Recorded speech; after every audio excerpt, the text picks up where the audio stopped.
Stalking, sexual abuse and lewd messages by teachers. And with 90% of serious misconduct going undetected, the code that used to protect our kids has been shattered. Jonathan Creek reports on teachers who crossed the line in search of student love. I just want to talk about whether you're planning to be a teacher next year or not. Well, is that your business, mate?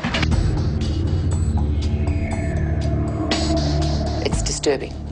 I mean, to think that we've got that many teachers who have this predilection towards young people, sexually interested in their students is disturbing. Do you think you should be allowed to teach again next year? Mate, first of all, I think you've got to turn the cameras off and go away. Vahe Sargason is a predator, but could be back running a classroom within months. Think you're treated fairly? No comments at this stage.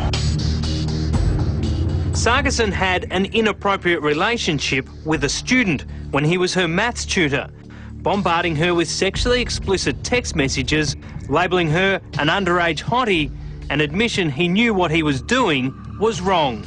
Other messages went on to ask, do you like wearing G-strings and are you horny? Even more disturbing is what happened next. He requested and received pornographic images from the girl, claiming he was drunk at the time. Do you think you should be allowed back in the classroom?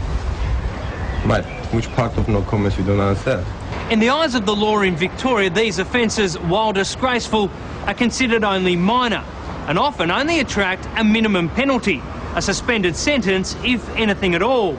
That's why the Victorian Institute of Teaching has decided to name and shame those who pursue sexually based relationships with students.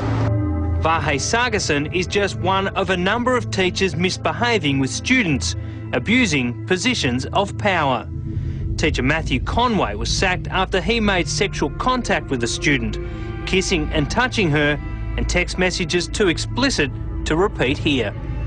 Another, Craig William Smith, enticed a female student into his car before his hands also started to wander. He could be back in the classroom after Christmas, serving just a 12-month suspension. Anyone can now access the VIT disciplinary panel's case notes online. The site details the offences and the penalties imposed on the teachers who violated their employment code. If you are a parent with school-aged children, you should check it, because teachers in Australia have state-based registrations. It's possible for them to move interstate and straight back into a classroom. If there are teachers who have committed these crimes and then they're allowed back into the classroom, who's to say they won't reoffend? Education commentator Kevin Donnelly welcomes the shame list, but insists authorities, including each state government, needs to adopt a unified zero-tolerance approach. If a teacher is convicted of some sexual offence, whether it's messaging or even worse, physical contact, then I really believe they should not be teaching. It'd be very hard to dob in someone who is seen as having authority. Psychologist Evelyn Field says there are some signs to look for if you think your child is being pursued by a teacher. First of all, if the child suddenly becomes a bit more secretive, or if they spend less time socialising with their friends, whether it's on the net or in person.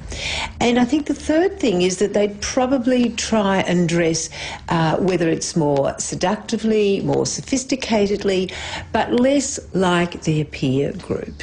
I think what I'd like to see is for there to be criminal convictions attached to what we've just seen on the website. Hetty Johnson, founder and executive director of the children's rights organisation Bravehearts, is concerned that Victoria is behind New South Wales and Queensland when it comes to penalties. It's totally unacceptable for a teacher who has done these things to a student to be back in school by February. So will you reapply for your licence next February? Certainly will. Jonathan